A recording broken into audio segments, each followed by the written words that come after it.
Barry, can you hear me now? Can you hear me now? My TikTokers could hear me though, right? Give me a thumbs up or somebody if you can. Instagram, let me know if you can hear me, although I'm using my phone for Instagram. Sorry about that. It was working. It seems to be working okay now, so let me know, Barry, if you're still having a problem.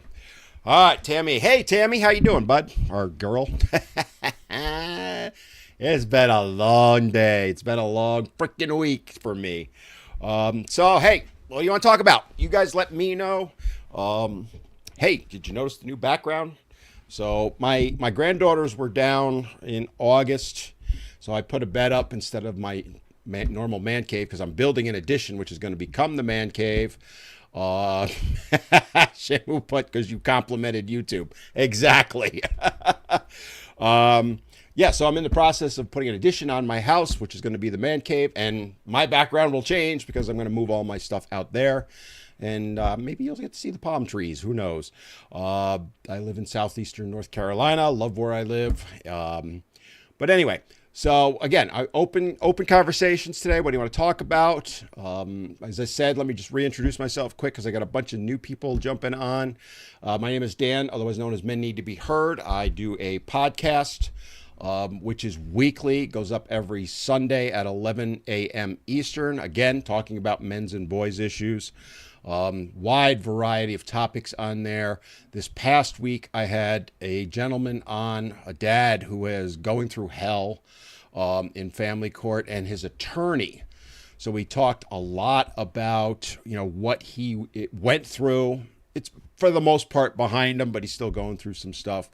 And he shared all of that, and then his attorney was giving the legal perspective. And the funny thing is I've had guys on before to talk about their experiences with that, and Roseanne is the attorney. I've had her on before, but I'm getting a lot of feedback on that particular one because for whatever reason, it's striking a chord with people saying primarily, how do I put it, that they didn't realize it was like this, which, to be honest with you, is blowing my mind. I mean, how do you not know what goes on in family court?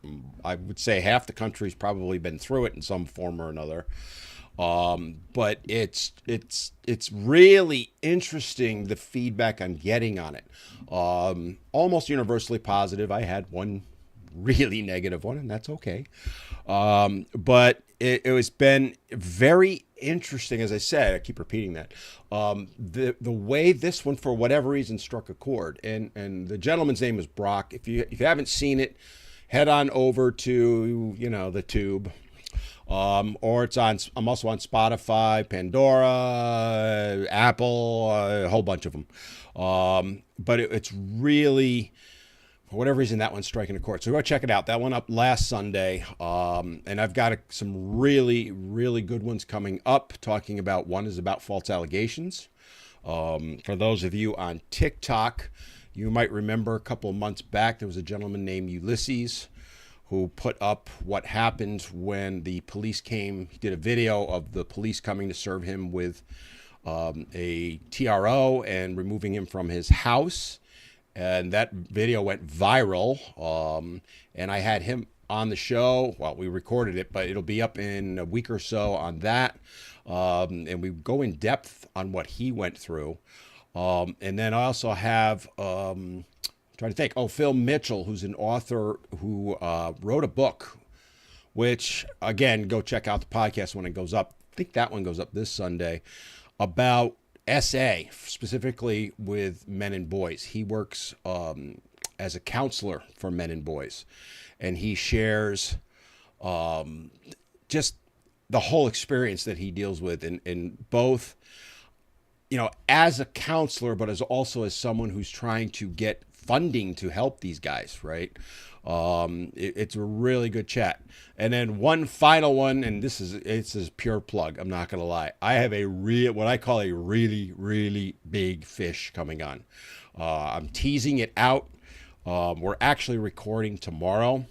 When I first started the podcast, and I've done other podcasts and radio shows and TV shows in the past, but when I started this one, talking about men and boys issues, there were 3 people that I made a list up. So I actually made 2 lists. All right. One list was experts that I wanted to have on. This guy was number one on the list. And then I have my 1A and then my 1B because I refuse to put any of them above the other. But I'm doing with my one tomorrow. This is a really big fish. All right. And we're going to be talking about all issues, men's and boys, from a wide range. He's written numerous books. There's a hint for you who it might be. And then he's going to, I'm sure, through him, I might be able to reach out some of the other ones that I want to reach. The other things that I had on my list, and the reason I'm kind of mentioning it is because I see Tammy's on, is I made a list up of my fellow men's rights activists. I know that's a dirty word for some people, but it's not. That I wanted to have on the show, and I've had several on. But Tammy, if you're still on, we got to connect, girl, because I want to have you on the podcast in the near future. Enough about that. So, again, John, you're close, but that author that you're talking about is on my list, not the one. All right, so I'm gonna just kind of go through. Hey, if you want to chat, jump in, introduce yourself. My thing, my shtick, if you will. Let me know where you're from. I like to know countries, cities, states, whatever you want to share. It's up to you. I've had people from all over the world join us on these. Men's issues are not unique to the U.S. or the U.K. or Australia. They're worldwide. We've had recently, in the last few weeks, we've had people on from quite a few areas in Africa, Europe, Eastern Europe, all jumping in and joining in on the conversation, and I love that. So jump in, introduce yourself, let me know where you're from, or let us all know where you're from. If you have any questions for me you want to ask, comments, let's keep it nice, okay? I don't want to get into female bashing. That's, one, that'll get me banned, and two, that's not what I do, all right? This isn't about bashing women, all right? Doesn't mean we can't, point out a few things here and there, but let's keep it respectful and professional. That's what I say. And if you don't, I just will ignore you because every once in a while we get those. To Gaz World, thank you for the roses. For those of you over on Instagram, again, I hate Instagram's way of doing it, but I'm waving to you all because I have literally a few hundred waves coming at me. So let me know what you want to talk about. I am going to kind of scroll through some of the comments, see where we're at, and we'll go from there. So Barry over on YouTube is saying in Cambridge, UK, but live in Spain. Both areas I want to get to. So the reason I want to go to the UK so much, people have asked me recently, you talk about going to the UK. I bike ride. So if you've ever used Zwift is an online video game format ability to ride bikes. And there's courses in there, for example, France, some of the Tour de France courses, in England. And, I'm dying to go over and ride some of those because I am a pretty avid biker. I'm not crazy, but I ride a lot. So that's one of the reasons I want to get over there. Same with France, by the way. Tammy's talking about they demonize the man, and hearing from a lawyer changes their perspective. Yeah, it was interesting. She's referring to the podcast that went up last Sunday. It's, when Brock shares his story during that podcast, and to me, and I hear this honestly every day, right? I hear from guys that are going through a divorce or just got served. They get blindsided. They have no idea it's coming. Ulysses talked about it when we recorded his podcast. He had no idea he was getting served a TRO until the police showed up at his door. If there's one thing that I try and do is educate men to see the realities that I don't care how good your marriage is, just keep your eyes open, right? It's not, there's an old political saying, trust but verify. Trust but verify is the way I'll put it. I'm trying to be polite here.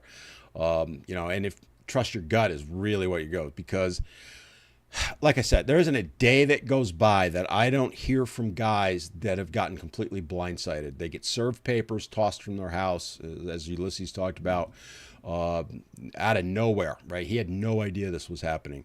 So, yeah, it's amazing. Oregon, Delamino, hopefully I said that. You're doing a great job. Appreciate it. Thank you. I appreciate you, too.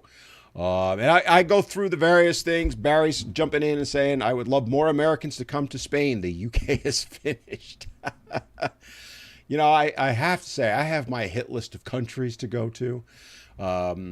Spain is not on it, Barry. I'm not gonna, and it's not nothing against Spain whatsoever. But there are certain things I want to do. That said, I did start. Like I said, I like biking. I watch the Tour de France every summer, and I literally watch every minute of it. I know, crazy. Like 5 hours a day for what is it, 21 days? I watch every minute of the Tour de France. And then, recently they just had the Volta de España, and I watched like 3 minutes of it. So that's probably why Spain's not on my thing. But anyway, all right, let me kind of get back to the comments. Again, open forum today. What do you guys want to talk about? Just chit chat, all that stuff, whatever you want to ask me. As I said, I'm a trainer. You want to ask me stuff on that? I guess we got into music a little bit last week. I just want to have some fun today. Let's see. Get Jacked Up. Hey, buddy, how you doing? He's on every week. A psychology professor from the University of Toronto, perhaps? No, but I know who you're talking about, and the list is over to my right. That person is on my list. Just saying. I would love to have that person you're referring to on 1C.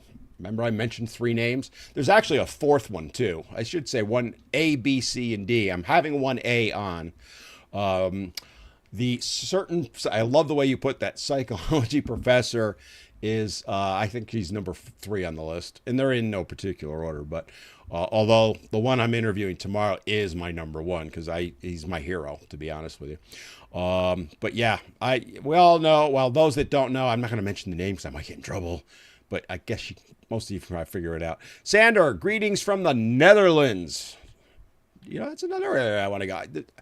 I love to travel. I do. And, I'm getting up there in age, and hopefully I'll be able to spend some time traveling the world. I've done my duty working, taking care of the fam, all that stuff. It's now my time. I was fortunate to have all of my kids when I was younger. Funny story. This you may not care, but let me just share it quick. So I had my first kid at 23. Was when my oldest son was born, but I also had a pair of twins at 25. And yes, when I say I mean me as a dad. Okay, here we go. But funny story is I had 2 really good friends, my 2 best friends growing up. We were friends from kindergarten, still are, obviously. I had twins at 25. My buddy had twins at 35. His wife did. And then the third person, who happened to be a woman, her name was Lynn, she had twins at 45. So my kids were all out by the time I was 51, right? Lynn is now the same age as me, 60. We're all 60. And she's dealing with 15-year-olds. Actually, they're 14, about to turn 15. And she hates me for it. In fun. I'm joking. So just side story there. Teacher from Brazil. Nice. Our move to France. 5. Hi, all. Do you live in France? I'm curious. Just jumping around. I'll get over to TikTok in a minute. The Netherlands is all bike. Yes, I've heard that. By the way, the Tour de France started in the Netherlands this year, and that one bridge, holy crap. I want to ride that so bad. Or was it last year? I forget. Sean's on from Canada. I see you every week. What do I ride? Tally wants to ask. Well, I used to ride a motorcycle also. I burned rice, not oil. Those of you who are old school know that I'm referring to. I had a Suzuki. Burning oil refers to Harleys. It's an old joke. It's the way we used to tease each other. All in good fun. But my bike that I have now is a Trek Esconda. So I'm looking to upgrade. In fact, where I'm originally from, which is upstate New York, the guys that I bought my bike from, he now moved to where I am. So I've been chatting with him. I'm going to go over. He's going to hook me up with an even better bike. So what's a TRO? Temporary restraining order. Our move to France asks. What's a TRO? Temporary restraining order. So that's when one party or the other goes to the court and ask for a temporary restraining order against their usually spouse, could be significant other, however you want to phrase it. So that's what that is, and they're not a good thing. All right. Sometimes they're necessary, I will say that, but a lot of times they're used as a weapon. So, Horst, I like most of your videos. Well done. Thank you, sir. John saying, trust very few, verify all. Amen.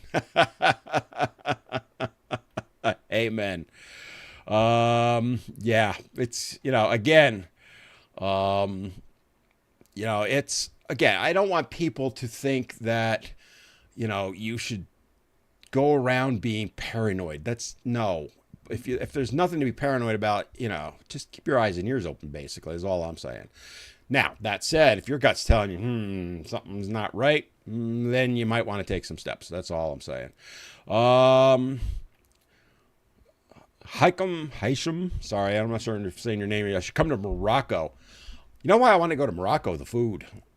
I love the food. Come to France for biking. They're everywhere. Move to France. Yep. Stasiak, what's your opinion on pre-bumps? Can I be honest with you? I don't know what a pre-bump is, so can somebody fill me in? I can't give you an opinion because I don't know. I'm old. Sorry. Barry over on YouTube said, I'm interested in weight training again. Been away from it for 10 years, lost muscle, and feel weaker. I work with guys like you, Barry, all the time. So the solution I will give you is just go F and do it. That's it. The hardest part is the first time you step in the rack, so to speak, and get going on it.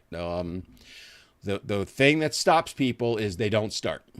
There's my trainer speech for the day. So, but yeah, I lift, now I'm down to 2 times a week. For years, I lifted 6 days a week. And now that I'm getting older, about a year ago, I dropped down to 3. Even that's not working. I'm down to 2. Now I lift super, super heavy. But some of the things I'm going to be starting to do myself is lighten up the weights a little bit. So maybe I can get back to that 3rd. It's just, I can do the workout. It's the recovery that just kills me. Nathaniel Fit. I'm guessing you also like fitness like me. Could you address why you personally think women are raised to be narcissistic, entitled, while men, I'm assuming, aren't? I don't like the word narcissistic. Can I be honest with you? I think it became a trendy term, right? We all know that on the various social medias. True narcissism is very, very, very rare. And that's the problem with social media is they, this term comes out, it gets used, and then it explodes everywhere. So I'm not a fan of that word. Have I used it? Yes, I will tell you that. And, I have a little bit of training. I'm not a psychologist, but, I have researched it and I've had a little bit of training and I've talked with psychologists. The reality is it's very, very rare. That said, to kind of address what you're saying, it is what they're being taught, right? So, and I don't always fault those teaching them. Primarily, they're learning it from their mothers. Now they're learning it from society, girls, right? You go, girl. And again, it's not bashing here. We're not bashing. We're just being honest about it. Girls are told from birth, you can do it. You can do anything a man can do. You can achieve any dream you have. You can, it's all positive, positive, positive, positive, positive. And I don't know if entitlement's the right word, but it gives them that belief that, one, they can do anything, and then they deserve anything. That's the other side of it, right? I guess that would dovetail into entitlement. So they learned that from day one, and that's been that way for decades. Boys, on the other hand, are told the exact opposite, right? They're told from birth that there's something wrong with them. They're part of the patriarchy. I had someone talking to me about 3 weeks ago telling me how a 3-year-old was labeled and taken apart basically at his preschool for being patriarchal. And I'm like, he's 3 years old. Somebody else was telling me about a 5-year-old who, as 5-year-olds do, right? Boys and girls, by the way, they're curious about the opposite sex. We all were at that age. And if you say you weren't, you're lying. And unfortunately, this little boy went up and he lifted a girl's skirt. He's an innocent 5-year-old. He wasn't trying to do anything. Fortunately, the way society is now, he got labeled as a predator and he's now on the offenders registry. It's insane. It's insane. So hopefully that addresses that for you, Nathaniel. Let me just check over on my Instagrammers because I know I've missed a few comments here. Guys, feel free to let me know where you're from. That's one thing that I like hearing about. It just is it's my shtick, right? I just love the fact, I talk about it every week, that on the internet we can share thoughts, feelings, opinions, keeping it respectful from all over the world. And I think in some ways it does, bring us together. Obviously, it does the opposite as well. I choose to focus on the positive, right? Let's see. So, Sarcastic Soul over on Instagram. How can a man stuck in a family with kids get out when he has been cheated on? That's, I would say, roughly every week I hear from a guy that's going through exactly that. And I'll give you the answer that I give them, which is this. The deck is stacked against you, right?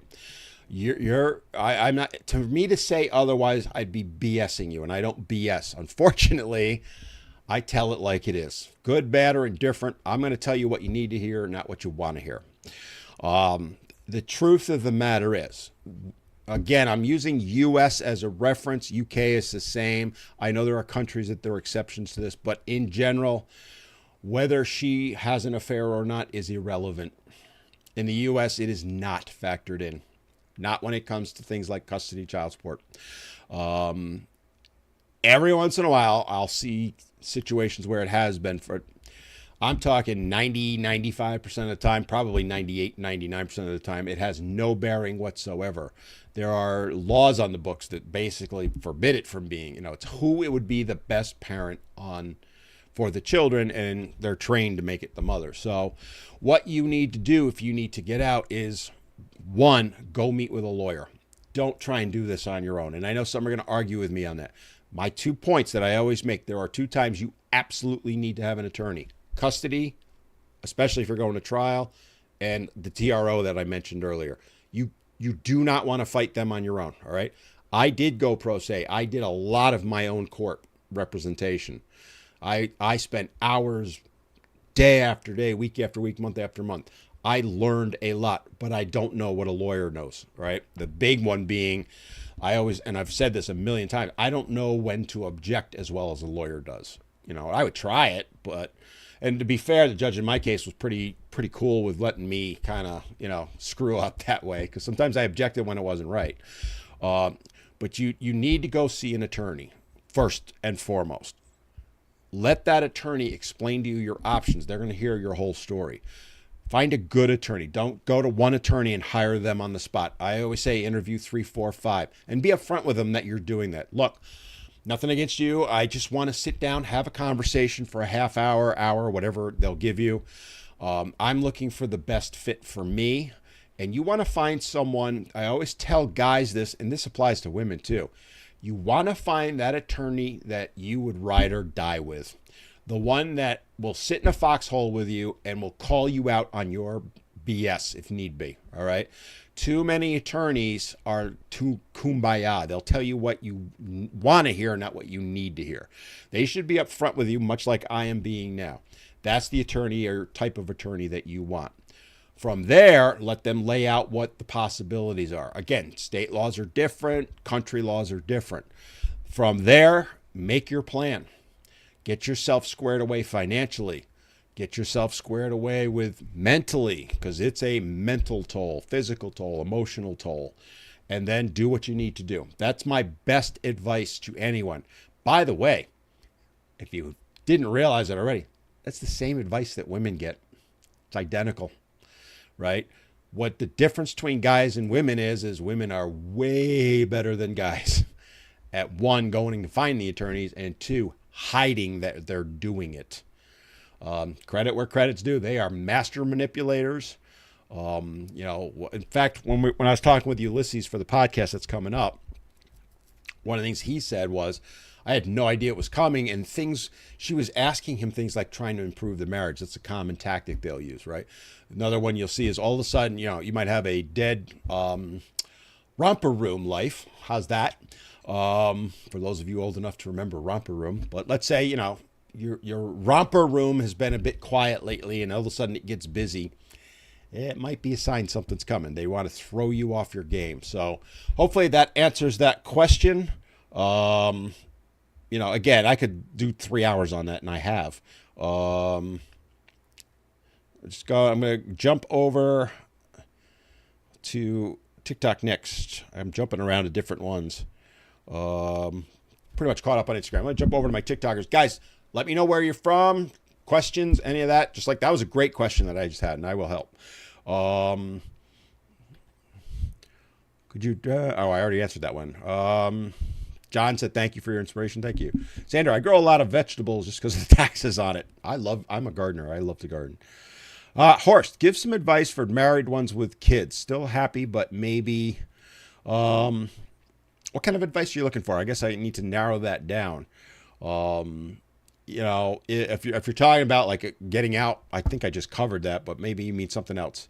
Ron, I'm an avid listener. Thank you, Ron. John, my grandmother had 8 kids and 2 sets of twins. God bless her. All right, I'm gonna go controversial here. Twins are easier than 2 separate children. I said it. Yep. Twins were a piece of cake. You change one diaper, you change the other. Feeding them. I used to put a car seat on the floor. One kid in one, my son on one side, my daughter on the other, stick the bottle in. Piece of cake.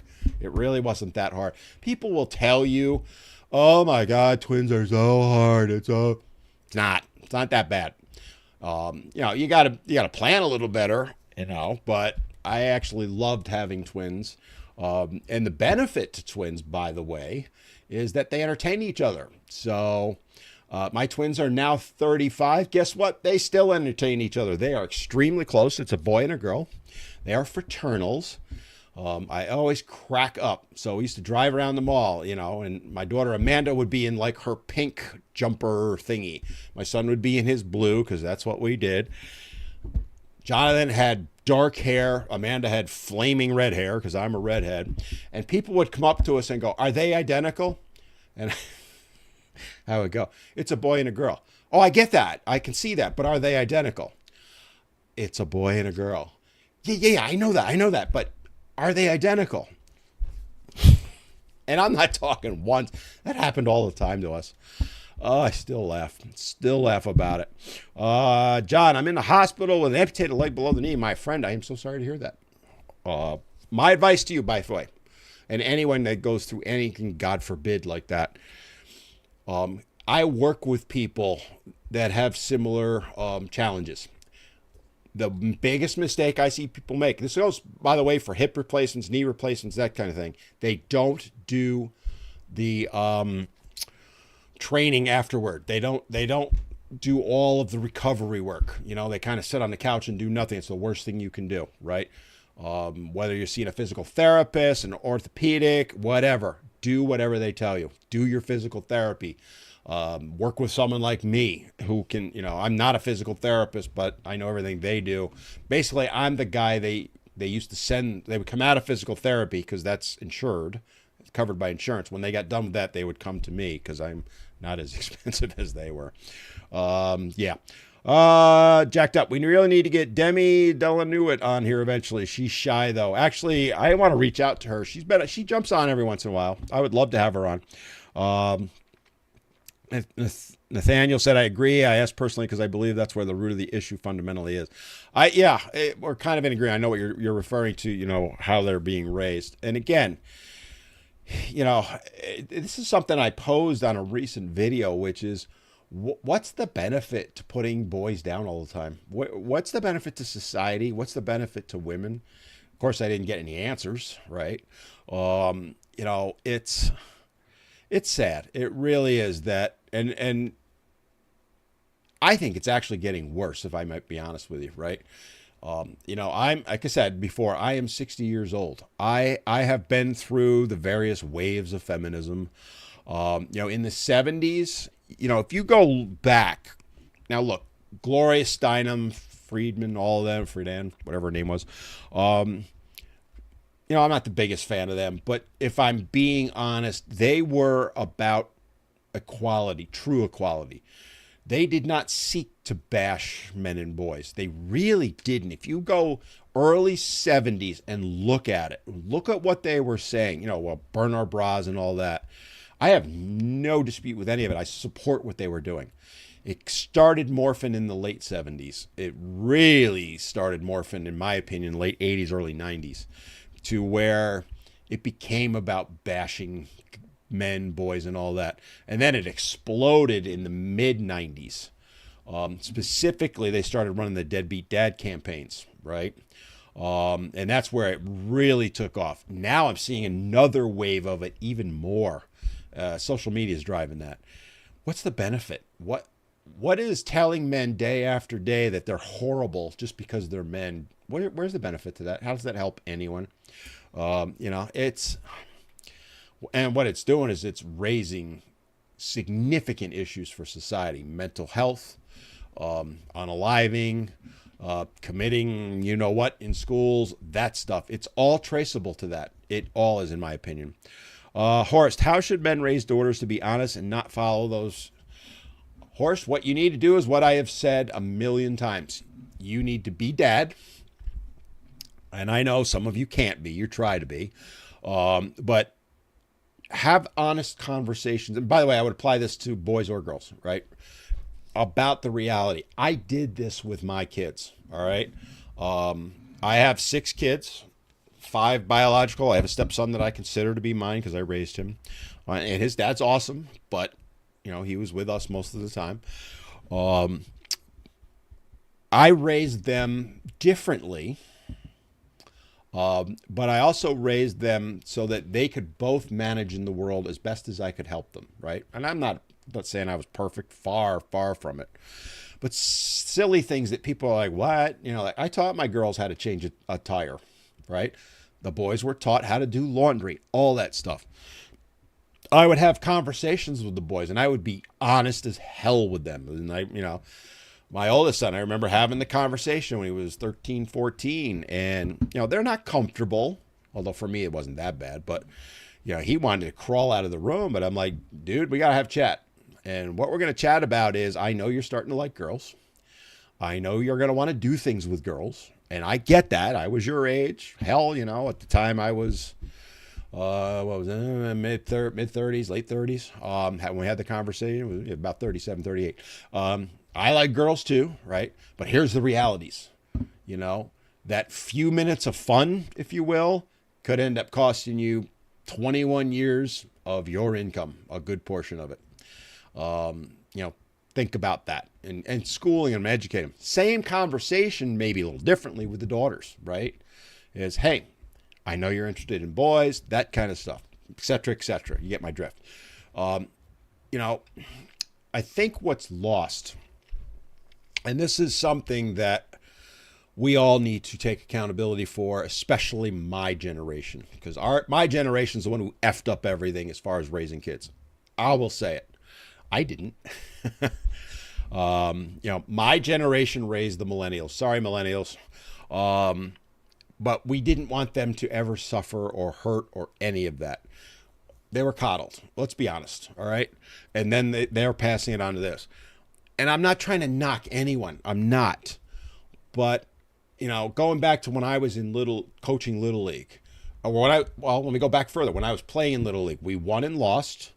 We learned from that. When I was coaching, I did not care. I had 8 and 9-year-old boys. My goal was to teach them the fundamentals, how to hit, how to field, get your body in front of the ball to take a grounder, that kind of stuff. I did not care whether we won or lost. And the team learned more from losing than winning, right? We kept score. There were times, my team was not the best, let's be honest, because I didn't care, some of those leagues, the coaches were trying to win, and they would draft, because you always have your drafts and stuff. I didn't care. Whoever I got, and that's who I was going to work with. And, we won like one year. I won 3 games out of whatever it was, 20. I didn't care. That team learned the fundamentals. They got further along and learned more that way, so that when they got older and got into high school, where it does matter whether you win or lose, they were far more prepared, right? As opposed to the guy, the coaches that were trying to win the league and played the same 9 boys, and never let the bench players play. My rule on my team was everyone played the equal number of innings. I didn't care whether you were good, bad, or whatever. And I would rotate them. So, we had 15 boys. So, obviously, you could play 9 at a time. So, I had my starting 9. The next round would be the other boys that didn't start, plus 3 that would return. And I had a thing, and I just rotated through them. So, everybody played equally. Sometimes I tried my best to kind of rotate them around the field, too, because, some coaches would, you stick the worst player at second base or right field. You put your best player at shortstop or whatever. Or obviously pitcher, but you get what I'm saying. I didn't worry about that because I wanted them to learn. I wanted them to learn how to play baseball, yes, but also learn how to lose, win, all of that stuff. And when we won, we celebrated, but we were respectful, right? That's been lost. And I had this conversation with my daughter because when she was very good at softball, my oldest daughter, traveling league, she was very, very good. And my granddaughters are now playing. And we had this conversation about my viewpoints on that. Whereas my daughter is like, oh, no. And my granddaughters are pretty good too. It's got to be about winning. And I had this conversation with her, but they're not learning from that, right? You don't learn how to lose. And if you don't learn how to lose, you don't learn how to win.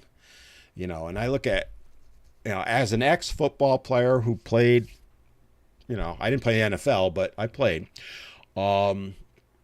Used to drive me nuts, and it drives me nuts even more now. The receivers who showboat and do all this stuff. I was a defensive lineman. I was a nose tackle, right? If I got a sack, I would, pump my fist or whatever and go back, not dance for 20 minutes and all that. I hate that. I know I'm old. I admit it. Okay, you got me. I'm old school. I don't like that. Right? If somebody back in my day, if somebody started dancing in the end zone, we would have leveled them.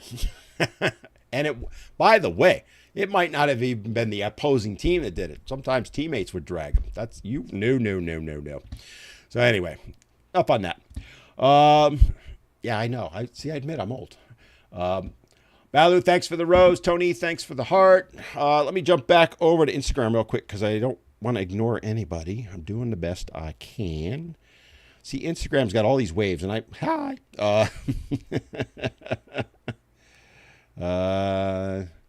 Scroll. There's not really many comments over here. Guys over on Instagram, let me know what you want to know. Anything about me. So, old man over on TikTok. My wife of 20 years told me that I'm just a chore and another person she has to take care of. Dude, get ready. Just saying. Yeah, just get ready. Because if she's telling you that, just get ready. That's all I'm going to say on that. Nathaniel, so if one person has been entertained and trained, to self-sacrifice and the other being entitled, it's nearly... Well, I know where you're going with that. Yeah, it does not work out. It really doesn't. And it's why we're at where we are at with relationships. One thing, hold on, I need a quick drink. One thing, and I've talked about this many times, that I think was a benefit of all the lockdowns with COVID and all that. Guys learned they can handle being alone and they can do really well on their own. They don't need anyone. I think we're going to look back, and I've talked with experts about this, and they're like, you might be onto something. Obviously, it's too soon to know for sure, but I think in a decade, we're going to look back and see that as a turning point for men. Because the argument I've made, I've advocated for men and boys for 27 years now. I've been a lobbyist. I've done men's groups. I ran a domestic violence group for male victims. I've done all sorts of stuff. The one issue I've always said is guys will not step up, first of all, and that's still a problem, but also that guys don't realize that they don't need to be reliant on anyone. All right. When women say that men can't be alone, I don't agree with that because men can. But I do see the point where they say that in the sense that boys are raised to think they can't be on their own. COVID changed that, I think, for a lot of guys. Because most of us were locked up in our houses for weeks, months. Guys had to kind of do their thing and play video games and whatever. Game changer. I think it's going to be looked back on, as I said, as the time when it really changed and men realized, you know what? These relationships are not benefiting us. Marriage, I had this conversation a million times in the past couple of years, but I had it again the other day with someone, and I'm like, give me one benefit right now to men for marriage. And they fall back on the old things when married men live longer. They really don't. If you go look at the data, it doesn't account for things like if you go through a divorce, men tend to turn to substance abuse, alcohol, unaliving, and when you consider that that is going to lower their mortality rate, God forbid, somebody becomes an alcoholic at 40 and unfortunately passes away at 50, that's going to lower the mortality rate. There's not a lot of studies and data out there if you extrapolate those out. That said, I do think, there's a little bit of, as far as difference and discrepancies with how long we're expected to live. About 100 years ago, give or take, men and women were about a year apart in life expectancy. Now it's 7 years? A lot of that is men not taking care of themselves, if I might put it that way. I'm trying to be polite here, especially post-divorce. And nobody accounts for that. Nobody accounts for that. And that's why, back to Nathaniel's point, when you've got someone who's feels entitled and another one who's constantly sacrificing themselves, and that's what men do, we don't do what we want to do, so to speak. So, perfect example. Look at your career if you're a guy, right? You're always driven to make more money. That's really what we're designed to do, quote unquote, by society, right? What are you going to earn for me and bring home to her, right? Money, money, money. Your job is everything. I won't date you if you don't have a job. If you don't make six figures, that whole thing, that whole paradigm, right? So guys are driven to do that. So if they want to be a, guitar player in a band and make $20,000 a year, they're discouraged from doing that, even though that might be what they want to do. Or they want to become a school teacher or, something that is a passion of theirs, right? Guys don't do that, whereas women will. Now, there's exceptions. We always have to put these caveats. It's not everyone. Because for some reason, everybody thinks it's a zero-sum game these days. But you get my drift with it, right? Is the majority of people, if a woman said, I want to be a school teacher, or I want to be, a flower arranger, nobody bats an eye. No one does.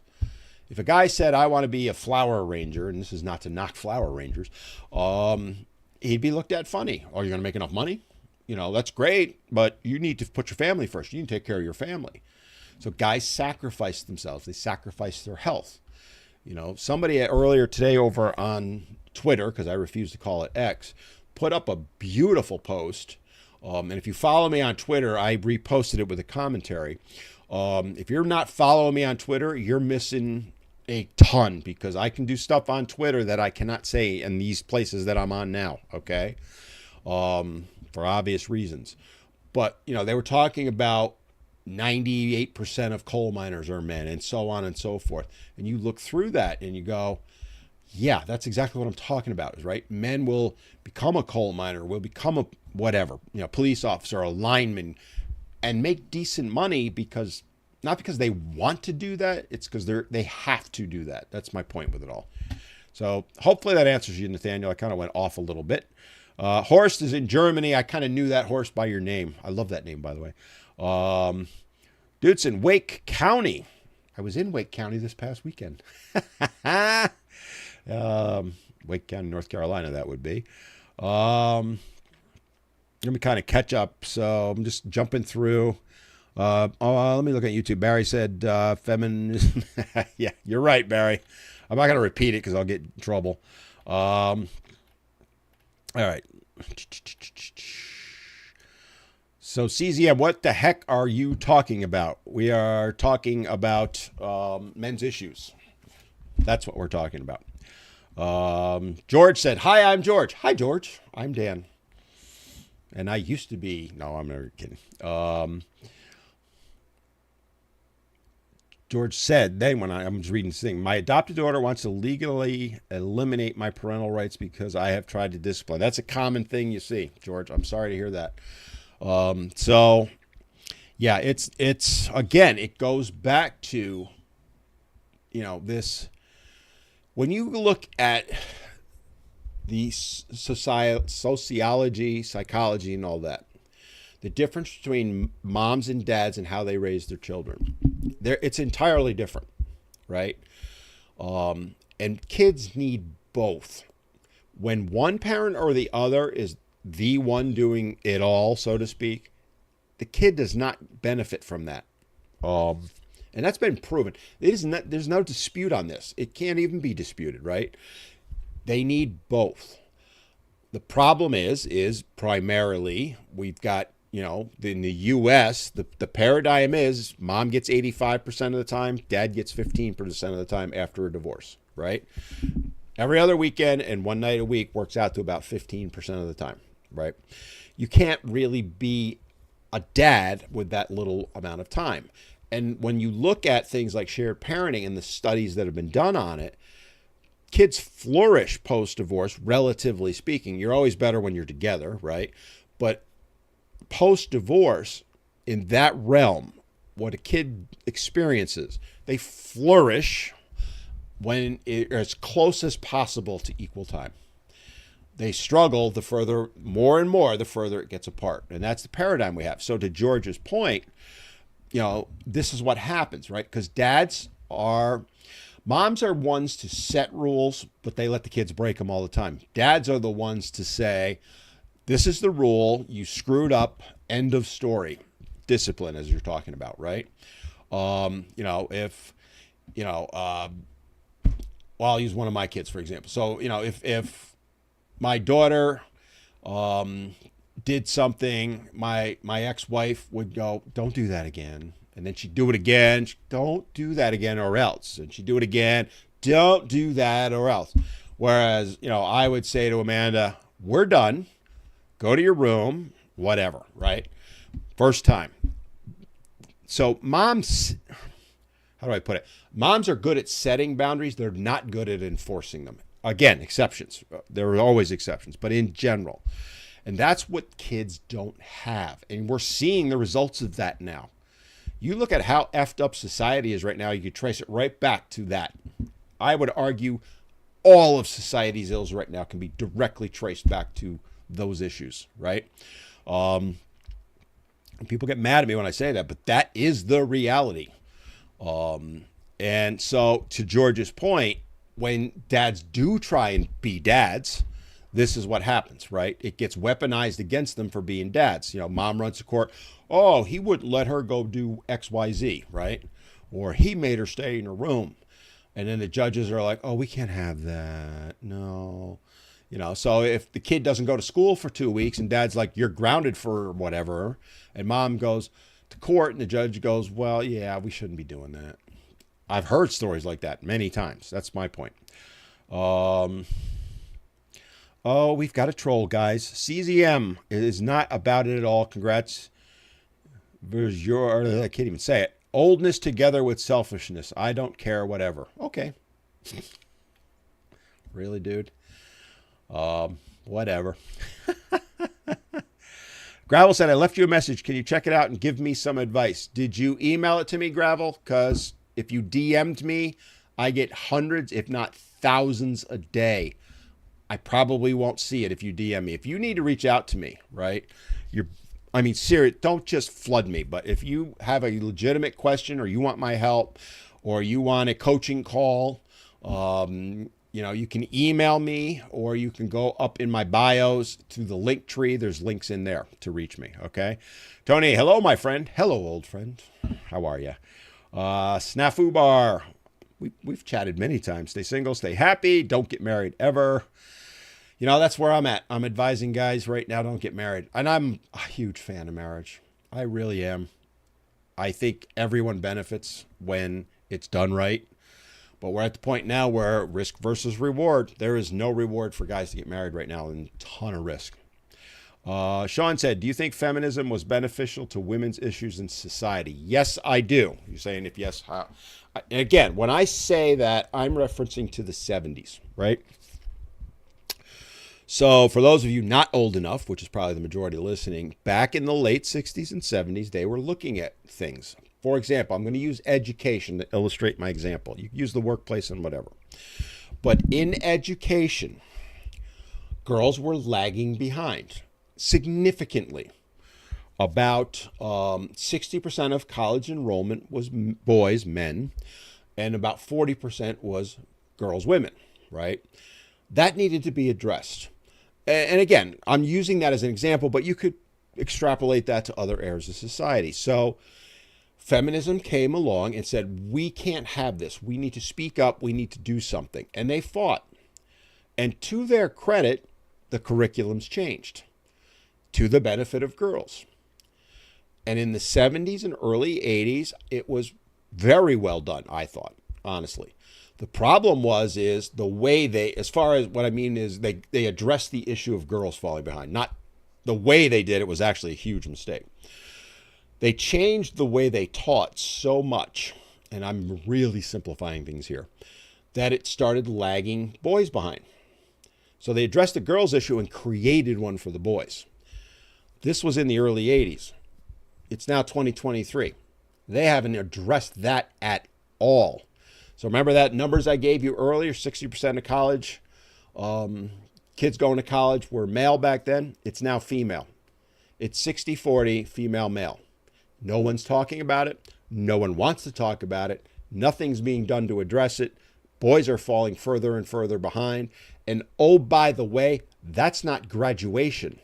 That's going to college from high school or shortly thereafter. If you look at graduation rates, the number's more like 70-30. I'm rounding. All right. 50 years ago, it was a huge problem, and feminism addressed it by saying, it should be equal. And that's how they put it, by the way. Now, no one wants to talk about it. And that's, to be honest with you, I don't blame feminism for that. I blame guys. We do not speak up. It's why I say we have to take action. All right. I'm trying to be polite here.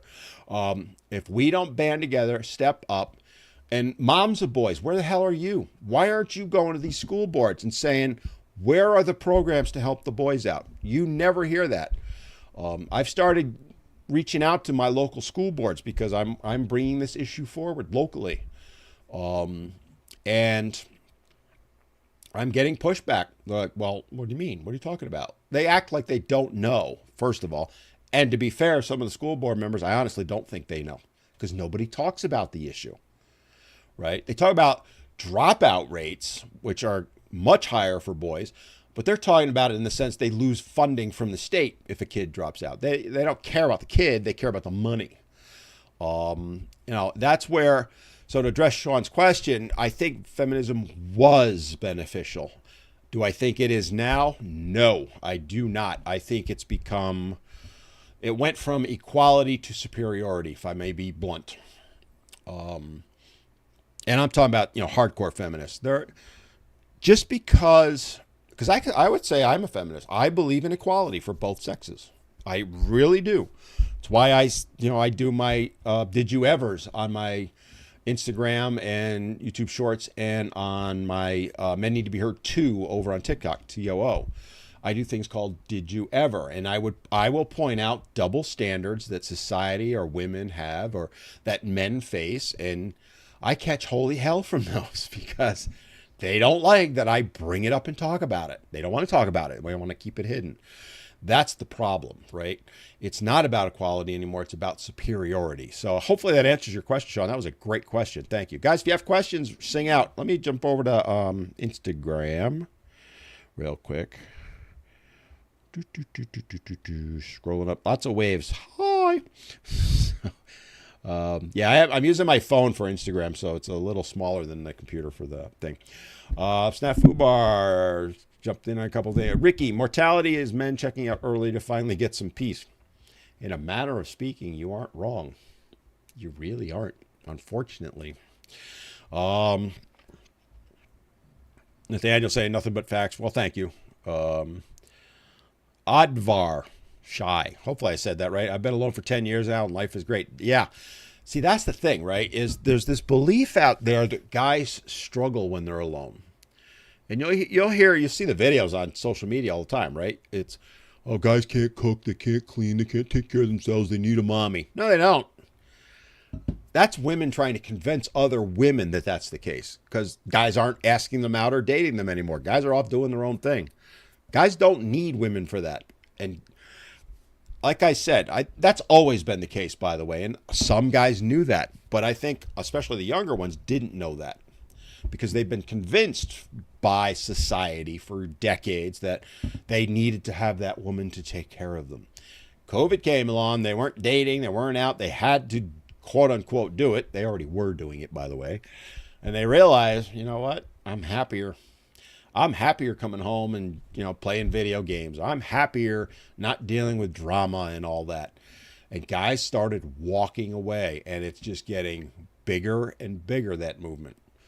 Some call it MGTOW. I don't like that term. I think I just prefer to say that they are choosing not to date, but whatever you want to call it. COVID was the game changer, as I mentioned earlier. And I think it's only going to get worse. It's not going to get better. I don't think things are going to turn around in my lifetime. I've talked about that before. Tony, thanks for the lightning bolt, the earth powder. Thanks for the rose. Over on Instagram, thanks for those of you doing your badges and stuff. Just do a blanket one on that. Barry said equal but different over on YouTube. Exactly, right? See, that's the thing. Hold on. That's the other thing I think we've lost. Is that we want everyone to be exactly the same. And we're not, especially male versus female. Not only are we not, we can never be, nor should we be. All right? We are separate, we are equal, and those should be celebrated. And on that note, I just want to say a quick goodbye to my Instagrammers because I only got an hour on here. I'll be another half hour on TikTok and YouTube. Hang on, guys. Instagrammers, thanks for watching. Thanks for all the gifts. I'll be back next week. And if I can ever figure out how to go longer on Instagram, let me know if you will, because I don't know how. And I will see you then. Bye. All right, I'm back here on YouTube and TikTok. These social medias, man, they're all different. Why can't they come together and pick one?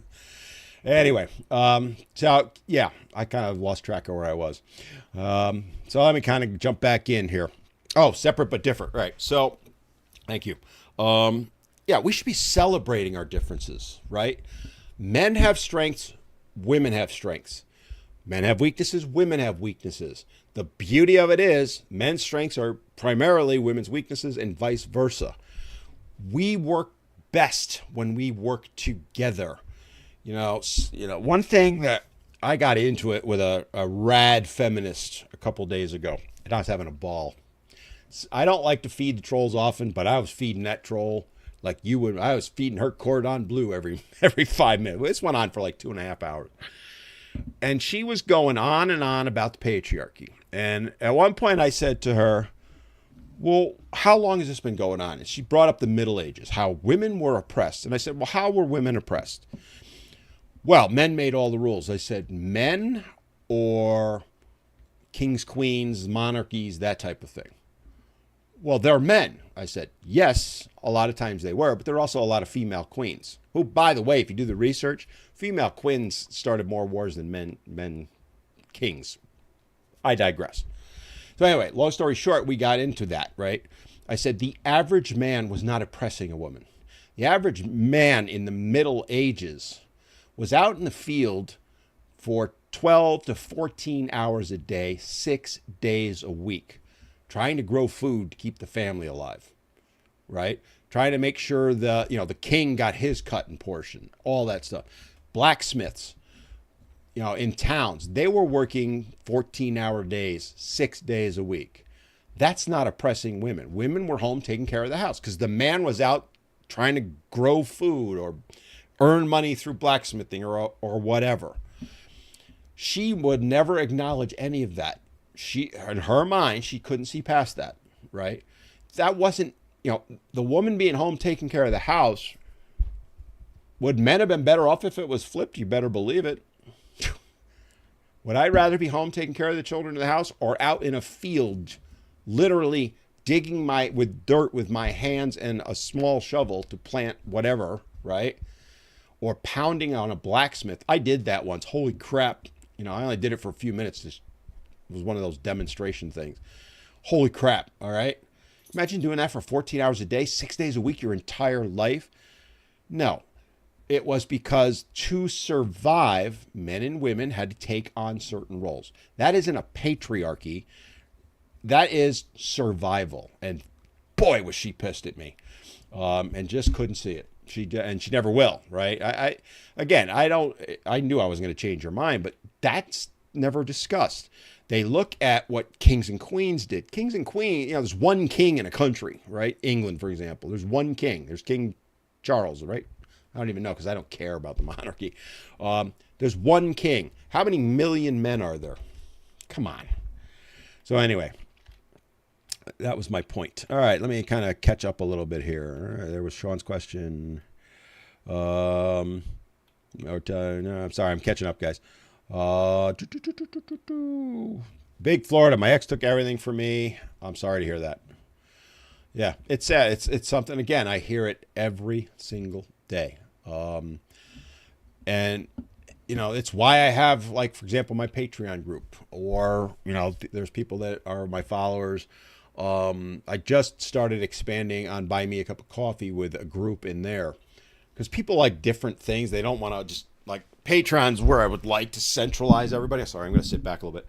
To kind of make it easier for me, but some people don't like Patreon for whatever reason. I won't use like a Facebook group because Facebook groups can be subpoenaed. But I deal with guys who are going through divorces or have dealt with whatever or are dealing with it. In those groups, we have conversations. Sometimes they're one-on-one. Sometimes every month we get the group together and just chit-chat. We got one coming up soon.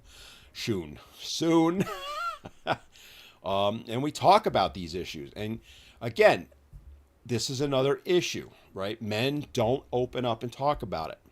So to Big Florida, I would say, whether you look at my group or any group, if you're struggling, my friend, reach out to someone. Might be a friend, family member, coworker, someone you can trust, and just talk to them. Just talk to them. Get it out because, and you may have already done that. I don't mean to pick on you, but guys, don't try and go it alone. That was something that came up in the podcast we were talking about at the very beginning of this, where I had Brock and Roseanne on, right? And Brock talked about, his struggles. And again, having family, having friends that support you. Ulysses on a upcoming podcast, the guy who got served the TRO. The video went viral on TikTok. His saving grace was his friends and family sticking by him, which is something that's very rare when a false allegation happens. The guy usually gets abandoned. Reach out for help. Gravel, how do older men exercise if they have back pain, sciatic pain, and knee pain? Well, the reason they have back pain, sciatic pain, and knee pain, my friend, is they don't exercise. So, I'm 60 years old. I have trained my whole life. That does not mean that I'm better than you or anyone, right?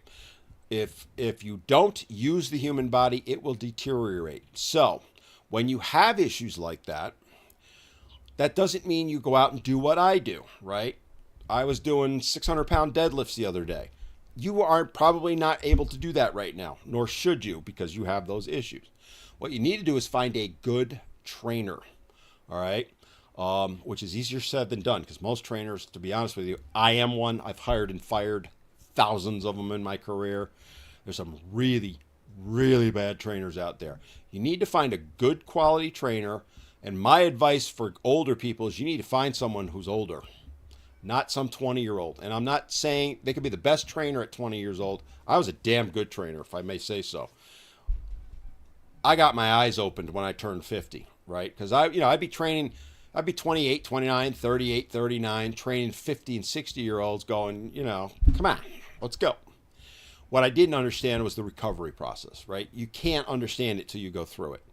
Like I said, I got humbled between 50 and 55. It was mind-blowing to me because I would be like, I'm still going to do these workouts. And I fought through it. And I was at a point where I was constantly sore, dealing with issues. I was exhausted all the time. I didn't understand as much as I had the knowledge, and I know the human body really well, and I know training really well. Until I experienced it, I couldn't understand it. That's why I said get an older trainer, get someone who knows what they're doing. What you want to do when you're dealing with something like sciatica or knee pain or back pain is a good trainer will put together a program to strengthen the muscles around those. So I'm going to use knee pain as an example. I blew out my knee playing football, right? I was a nose guard. I was engaged with the center. The left guard dirty hit me in my knee. Tore my ACL, my MCL, and partial tear of my patella tendon, all right? This was 40 years ago. Back then, they didn't have scoping and all that surgery. They just kind of let it heal, right? I'm still dealing with that. I was told at 40 years old I would need a knee replacement in the very near future, like before I was 50. I'm 60. I haven't had it. The reason is because the reason I lift as heavy as I do. Plus, I want to compete again. But and when I had my last, because I go in and I see an ortho every year and all that stuff. He's like, just keep doing what you're doing. You may never need a knee replacement because I built my muscles up so much around the knee joint, it takes the pressure off. But again, I know what I'm doing. Someone who's not conversant on it, you're not going to go, pick up Men's Fitness and find that workout and go do it. It's not going to work for you. It's not going to work for 90% of the people. Find yourself a good trainer, someone who knows what they're doing, who can work with you. They should do a full assessment on you. They should talk to you about your medical history, all of that. Then they should design the program. And the program should be adaptable. So, perfect example. Bad trainers will use things like Men's Fitness, cut the workouts out of it, and give that to every client they have. My workouts with my clients, I do what I call block programming. So they may do a 4 or 6 or 8 week block, sometimes a 12 week, depending on where they're at. Somebody I'm training for powerlifting competition, I might put on a 12-week block. But that block has progressions in it, regressions in it. If they're having a day where they're, let's say knee pain, their knee's just not doing it, scrap that workout, go to this one. They always have options. You just have to be realistic with all of it. That said, I've trained people. My oldest I've ever trained was in their 90s, and they accomplished amazing things. So the key point is, 1, start exercising. 2, find yourself a good trainer. If you can't afford one, you can afford a couple of sessions and have them walk you through a workout and how to adapt it if need be. I do it all the time with people. All right? Hopefully that. Tony said swimming pool. Swimming is a good option.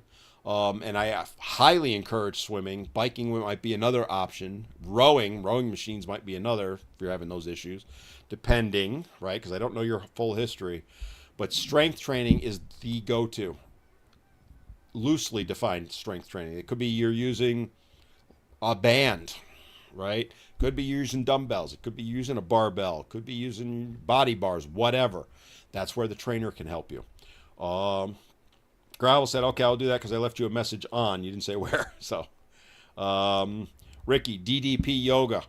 I actually know someone who was in the video for DDP Yoga. She was one of the people working out. I actually am I think DDP Yoga is pretty good. It is. But here's the problem with videos, guys. Hold on. Not knocking them. Going back to Jane Fonda, Denise Austin, all those. I love Richard Simmons. He's one of my heroes. What Richard Simmons did for people is amazing. Amazing. People knock him. You'll never hear me knock him. I praise the hell out of him, okay? He got more people moving than anyone ever did, and that includes Jack LaLanne, okay? Who's the other hero I have. But the problem with videos. So remember about 10, 15 years ago, Shaun T came out with Insanity, and then what was the other one that was there with Tony, what's his name, right? If you actually look at those programs, they're not bad, right? So I'll use Insanity, right? I think Shaun T put together a hell of a program. I got injured doing it. Why? Because you're pushing hard, and my form slipped. Had he been there in person, he could have said, Dan, you're not doing that right. Fix it. Or here's what you need to do. Or you need to adapt. Videos don't do that. All right? They do a very poor job of it. I say that as someone who has produced videos and sold them, okay?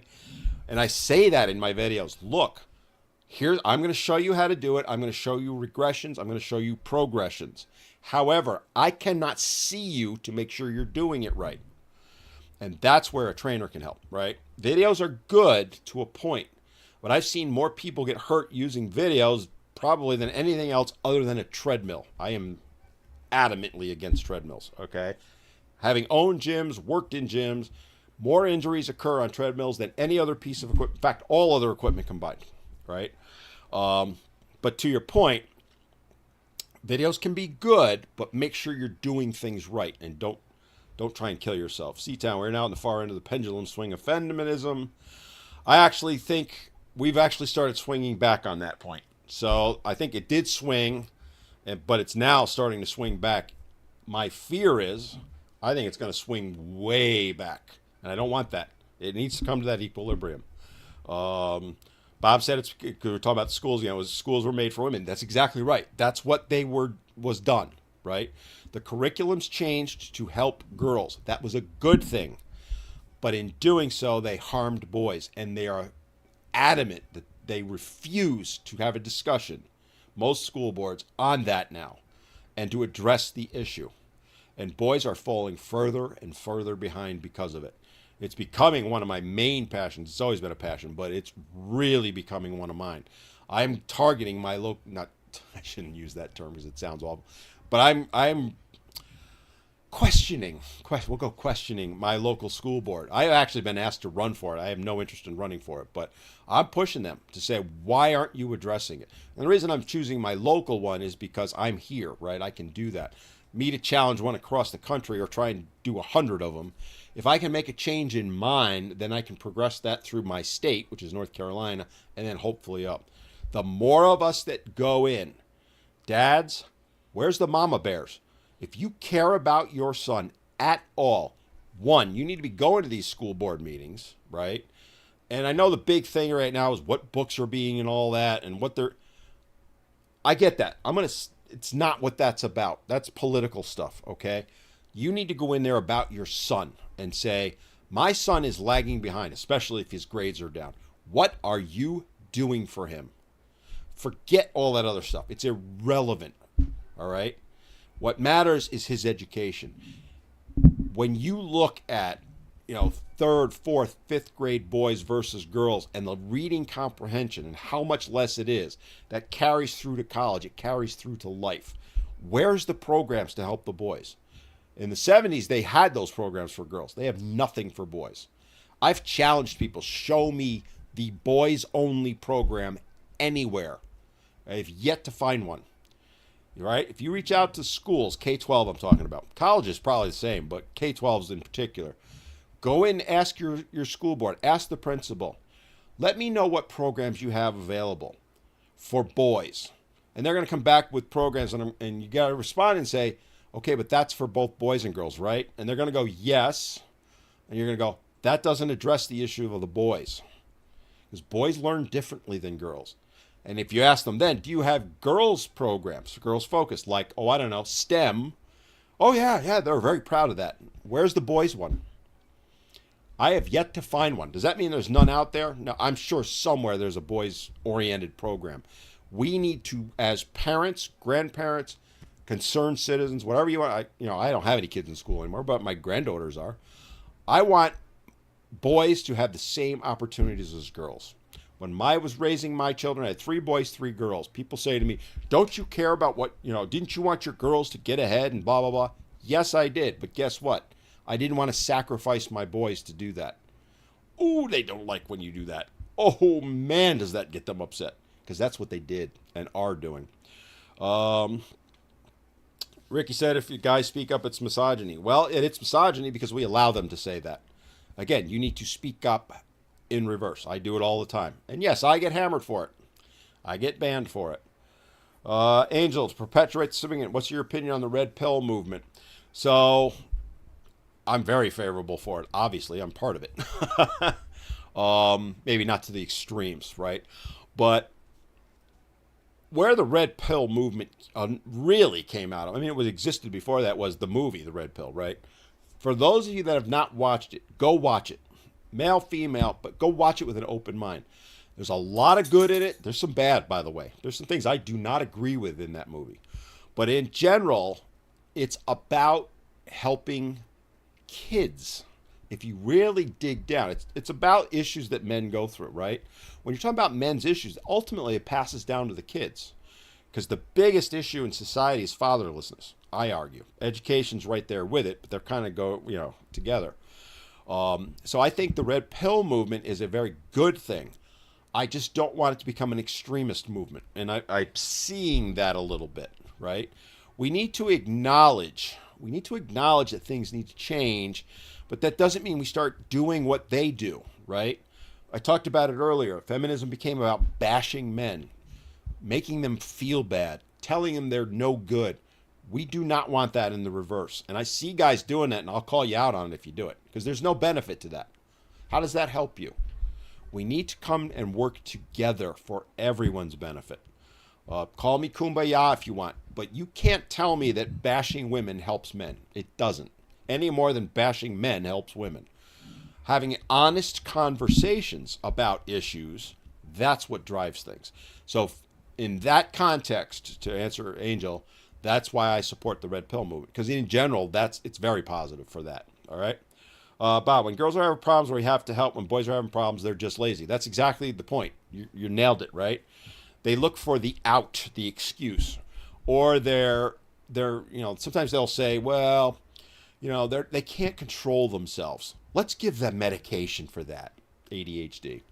ADHD didn't exist in the 70s, right? Of course, it wasn't created as a diagnosis then. But, I was in school then. Were there kids that were fidgety? Sure.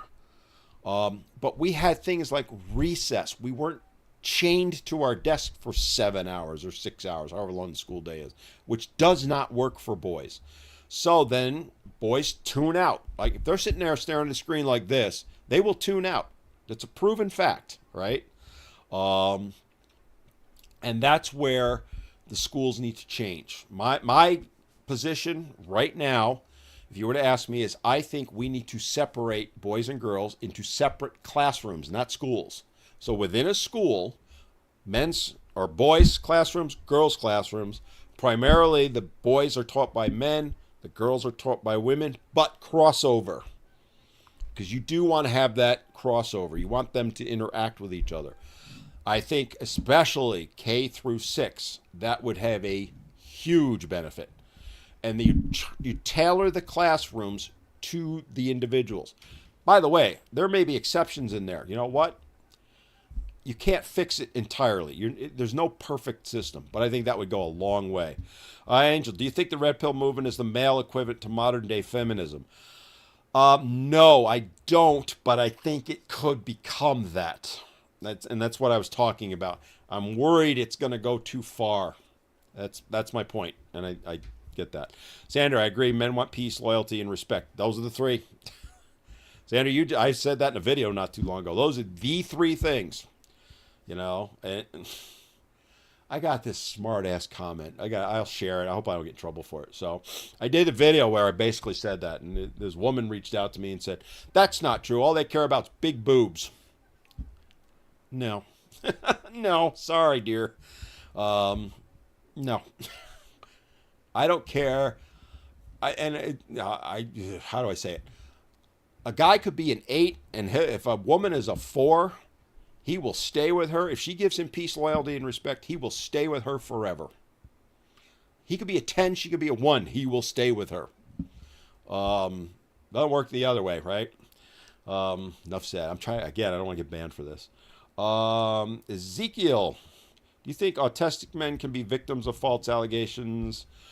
I think all men can be. In fact, I'm working on a video that's going to be coming out. 2 videos, actually. One, I'm going to be addressing the Trevor Bauer situation. For those of you that don't know, he was the baseball player accused about 3 years ago, has been completely exonerated, and has proven beyond any doubt that it was all made up, and he's lost millions because of it. Specific to your question, autistic men, I think they're more likely to be a victim of it because of the struggle or their challenge they're dealing with, right? I think that's a fair question to ask, and I do think the answer is yes to your question.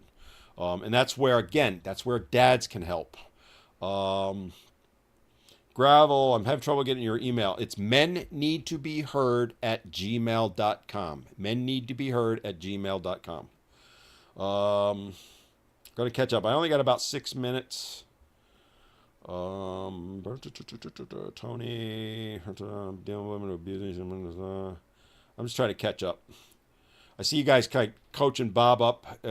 Mike put a comment, Bob, that I think you need to listen to, which is walk away from that relationship and lawyer up. I agree with him based on what you said earlier. All right. And guys, look, I get it, guys, that you don't want to make waves, so to speak, right? We need to start standing up for ourselves. Yes, we are taught to be the providers. It's in our nature to be the providers. We have to stop sacrificing ourselves. Does that mean that we go completely the other way? No, all right? But we need to put ourselves first. And credit where credit's due. Women did that 50 odd years ago. Feminism, so to speak. It was women putting themselves first.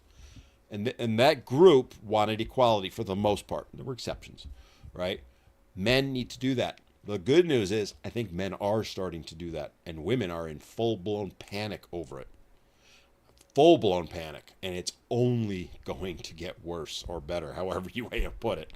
Men are walking away in droves. They're running away. I don't think it's a good thing for society long term. Short term, I do think it's a good thing. All right.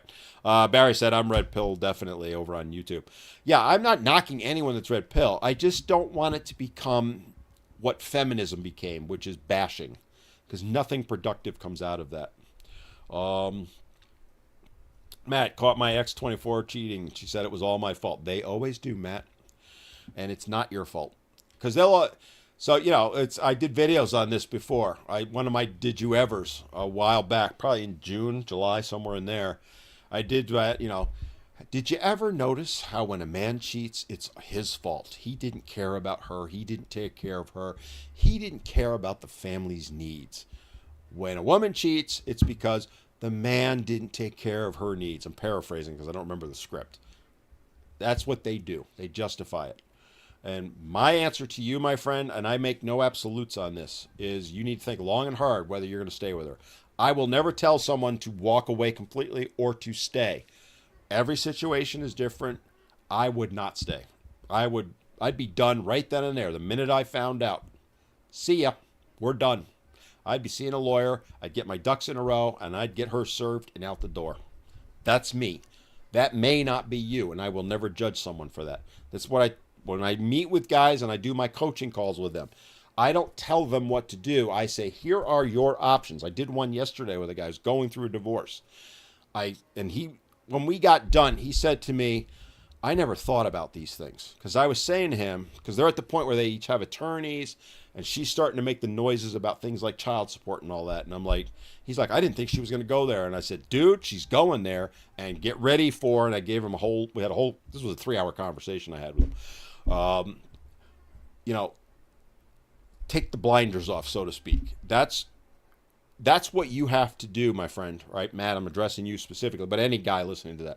If you catch her cheating and she starts blaming you, I'm gone. But if you think that it's better to work it out and stay, by all means do that. But then take the effort. Go get a counselor or whatever, all right? Sean said, I believe that what's happening to fathers and men, feminism is losing any ground they achieve. Yeah, they are. I think rapidly, by the way. And that's, to me, is sad in a perspective. I don't want it to go back the other way. I want it to come to the middle. Do I think it's going to happen in my lifetime? No, I don't. All right, I only got a couple of minutes. Let me just quickly scroll to catch up. Tom, I got a comment on Tom. Here's my issue. Men can't figure out modern women and they're spoiled mama's boys. Tom, this is forget modern women. That's women from 1,000 years ago, all right? Men haven't figured them out. They don't know what they're doing. How the hell are we supposed to know? Sorry. Yeah, I went there. And I've had women tell me that. We don't know what we're thinking. Well, how do you expect us to know? Angel said, what are you... Oh, I love these questions. Angel, you always have the best questions. What am I drinking when you're doing your lives? Well, I'm drinking from my mug, which you can order, by the way. I have merch in my bio, Linktree. There's a link to my merch. This is lemonade. This is coffee.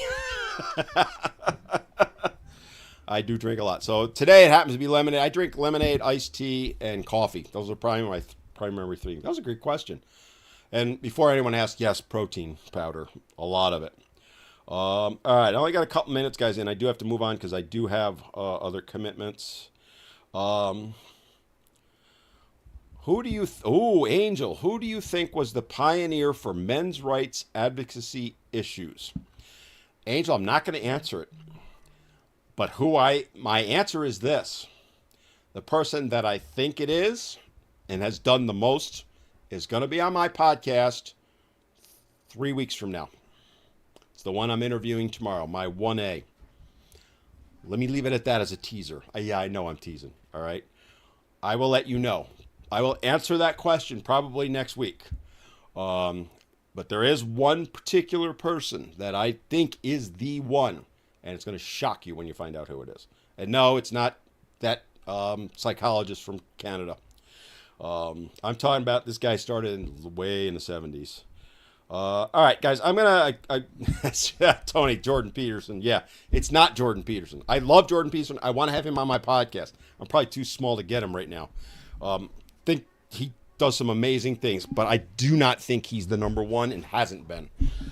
That said, the person that I'm interviewing that I do think is number one was on his podcast not too long ago. All right, guys, I'm going to wrap it up because I do have to move on. Thank you for watching. And for those of you that give gifts, I know I'm really bad at that, but like Broken Man sent a rose, Dale sent a rose.